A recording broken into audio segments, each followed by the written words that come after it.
Principles कैसे हैं आप सब। Welcome to the new video of NEP. इससे पहले आप हमारी एनईपी की वीडियो देख चुके होंगे जिसमें कि हमने एनईपी की जो 16 पॉइंट्स थे वो कवर कर चुके हैं। आज हम एनईपी के जो 17 पॉइंट है उसको कवर कर रहे हैं and that is related with the research.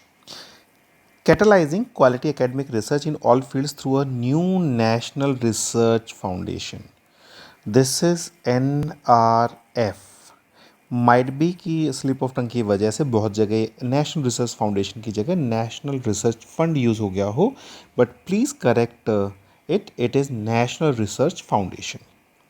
Now, knowledge creation and research are critical in growing and sustaining a large and vibrant economy, uplifting the society, and continuously inspiring a nation to achieve even greater heights. Now, this is the importance of research. Now, why the research is important? Because it can sustain a large and vibrant economy, it can uplift the society, and it can inspire the nation.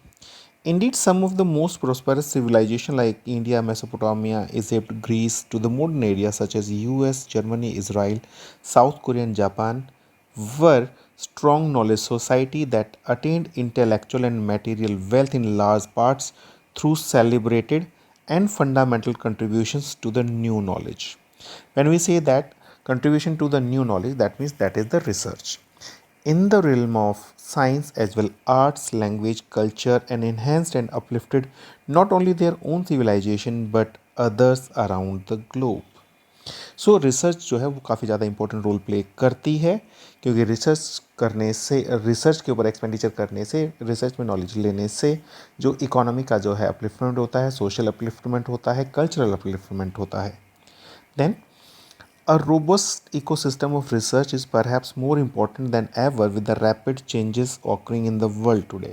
आज की date में बहुत जल्दी जल्दी जो है world में जो है चेंजेस आ रहे हैं। फॉर एग्जांपल एआई आ गया, डेटा साइंस आ गया और पेंडेमिक्स आ गए। So all these needs a much higher stress on the research. Now research is getting more and more important. In the realm of climate change, research is needed, population dynamics and management, biotechnology and expanding digital marketplace, and the rise of machine learning and artificial intelligence. So, because of all these facts, the research is getting more and more important day and day. Despite the critical importance of research, the research and innovation investment in India is at the current time only 0.69%. When we say that current time, it is 2020. जितने भी हमारे पास data है इसका, ये data हम सब आपको updated देंगे एक कंसोलिडेटेड शीट में कि 2020 का ये डेटा था, एज ऑन 26 ये डेटा है of GDP as compare to 2.8% in the US and 4.3% in Israel and 4.2% in South Korea. The societal challenges that India needs to address today, such as access for all its citizens, clean water, sanitation, quality education, healthcare, improved transportation, air quality, energy, infrastructure, will require the implementation of approach and solutions that are not only informed by the top-notch science and technology but also rooted in the deep understanding of the social science and humanities and the various socio-cultural environmental dimensions of a nation.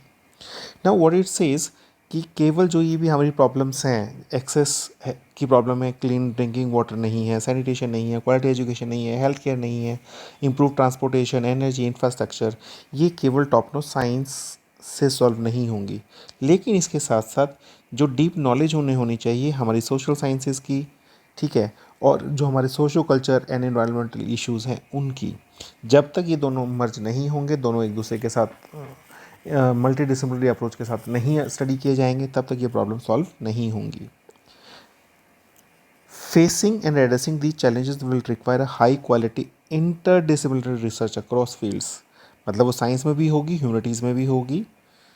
That must be done in India and can not simply be imported. It is not so कि हम कोई भी जो science and technology की research है उसको import करेंगे और वो सक्सेसफुल हो जाएगी, क्योंकि जो इंडिया के जो डायमेंशंस हैं they are different from the rest of the world. Now, research in the arts and humanities, along with the innovations in the science and social sciences, are therefore extremely important for the progress and enlightened nature of the nation. Evidence from the world's best universities throughout history shows that the best teaching and learning processes at the higher education level occur in the environments where there is also a strong culture of research and knowledge creation. Conversely, much of the very best research in the world has occurred in multidisciplinary university settings. By this we mean कि जो भी हमारे पास research होती है, जहाँ research based universities होती हैं, उन यूनिवर्सिटीज़ में एजुकेशन भी बेस्ट होती है. Much of the best educational universities are those universities which are for the research purpose. Now, one of the three largest economies of the world, India is now sixth economy in the 2006. ये update इसलिए, ये highlight इसलिए किया था ताकि एक जगह जो है हम पहले भी से थर्ड लार्जेस्ट पढ़ चुके हैं एनईपी में, but right now it is the six largest. Thus, this policy envisions a comprehensive approach to transforming the quality and quantity of research in India. NEP जो है क्वालिटी और क्वांटिटी दोनों को transform करने के बारे में बात करती है. This includes definitive shifts in the school education to a more play and discovery based style of learning with emphasis on scientific method and critical thinking. Starting से ही जो हमारी पैडागोजी होगी वो more play and discovery based होगी, so that कि research का जो है एक बेस बन जाए. और जो स्कूल एजुकेशन का शिफ्ट है, जो कि हम एकेडमिक्स रखते थे या जो रोट लर्निंग का जो पहले नेचर था, वो ट्रांसफ़र हो के डिस्कवरी बेस्ड पैडागोजी बन जाए हमारी. This policy envisions the establishment of national research foundation, that is NRF.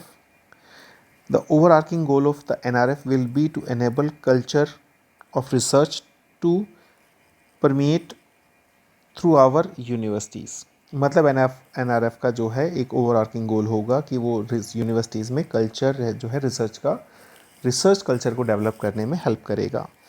In particular the NRF will provide a reliable base of merit based but equitable peer reviewed research funding. याद रखना, NRF is going to provide you the peer reviewed research funding, helping to develop a culture of research in the country through suitable incentives for and recognition of outstanding research by undertaking major initiatives to seed and grow research at the state universities and other public institutions where research capacity is currently limited. Now NRF का काम क्या होगा कि वो जो है seed money या जो है फाइनेंशियल सपोर्ट प्रोवाइड करेगा to the state universities and other public institutions जहाँ रिसर्च कैपेबिलिटीज़ अभी लिमिटेड हैं. Now these are the some of the research institutions. ये आप देख लीजिएगा एक बार स्क्रीनशॉट लेकर यहीं से. The national research foundation will be govern independently by the government, independently by नहीं of the government, by a rotating board of governors consisting of the very best researchers and innovators across the field. So NRF is not going to be directly headed under the government. It will be independently of the government and it will be governed by the board of governors. The primary activities of the NRF, what the NRF will do: fund competitive, peer reviewed grant proposals to all types and across all disciplines. ठीक है, ये peer reviewed जो grant proposals हैं उनको review करेगा, उनको fund करेगा. Seed and grow and facilitate research at the academic institutions. Act as a liaison between the researchers and the relevant branches of government as well as industry. NRF will be the liaising part between the government and the researchers. Recognize outstanding research and progress. Now research के बाद हम देखते हैं transforming the regulatory system of higher education. देखो, higher education का जो regulatory system है उसको भी ट्रांसफॉर्म करने की ज़रूरत है, क्योंकि यहाँ पर अब मल्टीपल एजेंसीज़ हैं जो गवर्न करती हैं. Regulation of higher education has been too heavy handed for decades. Too much has been attempted to be regulated with too little effect. जैसा कि जस्टिस वर्मा की कमेटी ने 2012 में बताया कि 10,000 से ज़्यादा हमारे ऐसे stand alone teacher training institutes हैं, एजुकेशन इंस्टीट्यूट्स हैं, दे आर सब standards.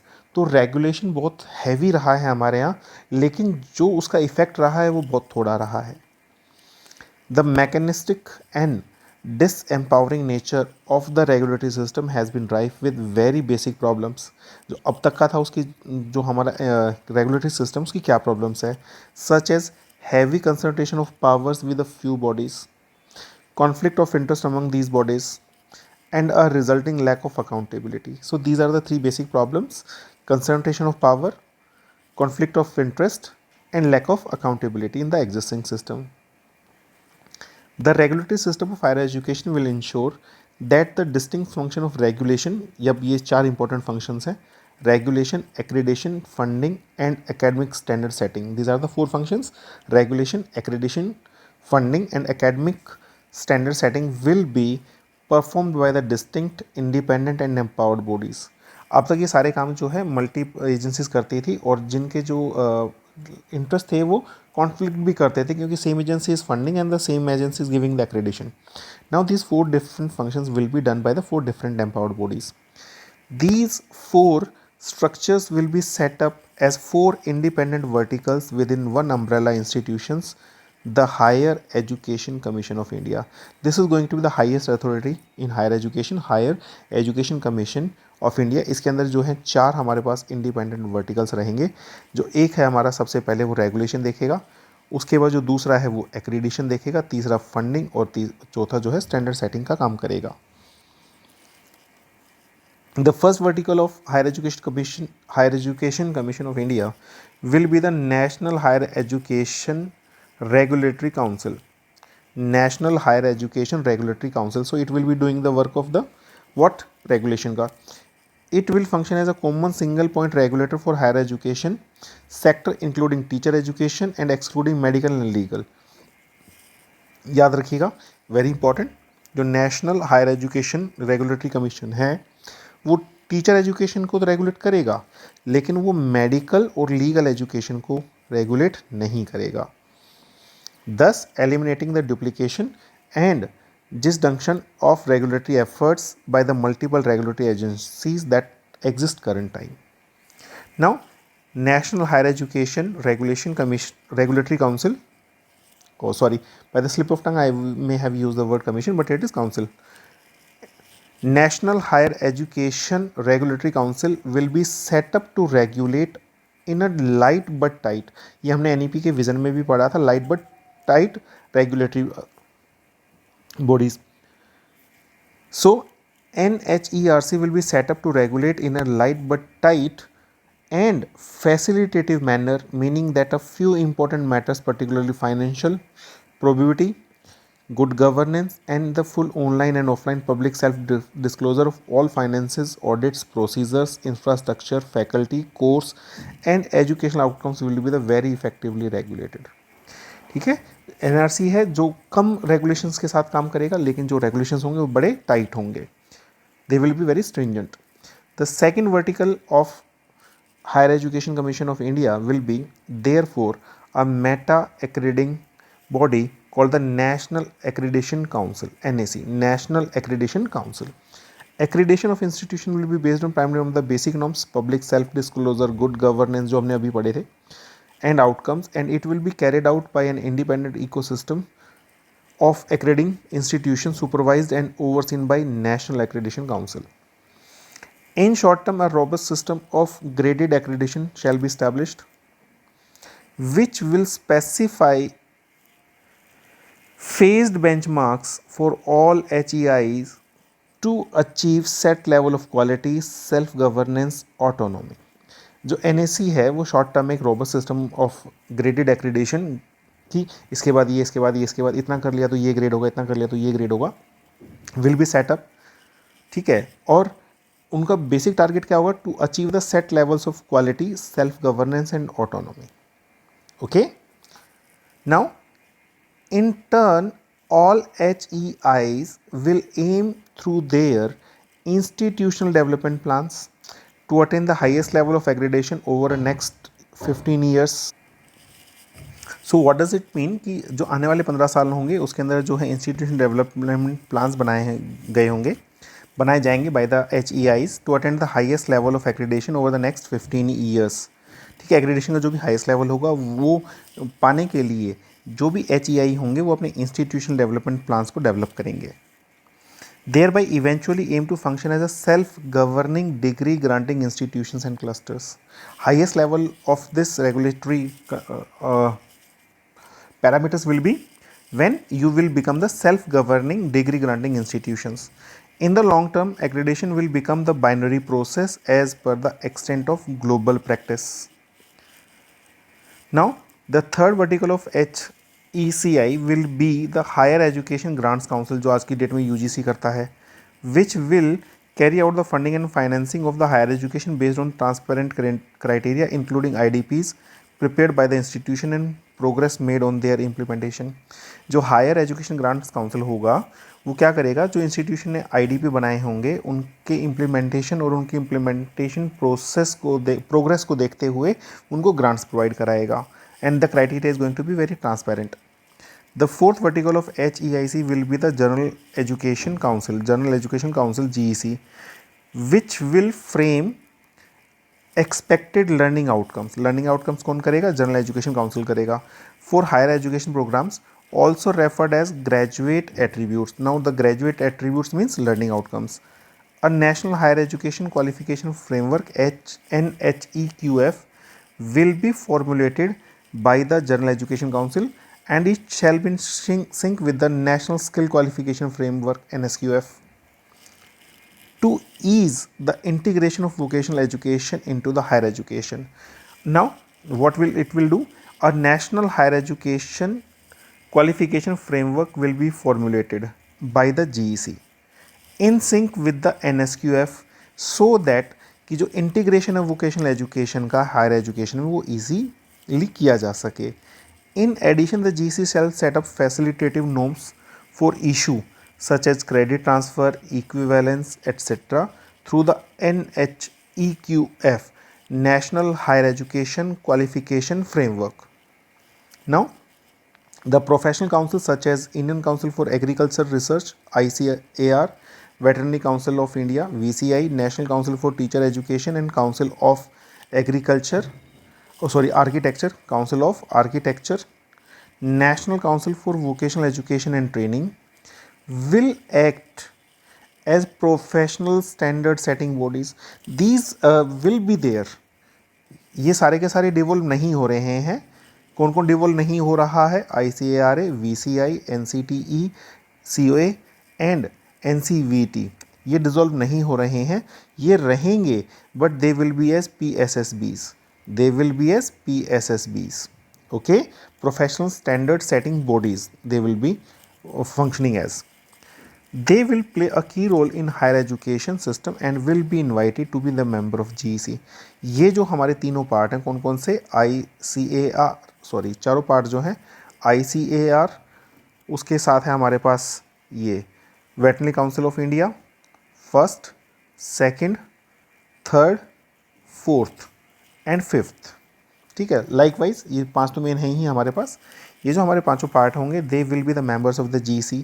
These bodies after restructuring professional standard setting bodies will continue to draw the करिकुला.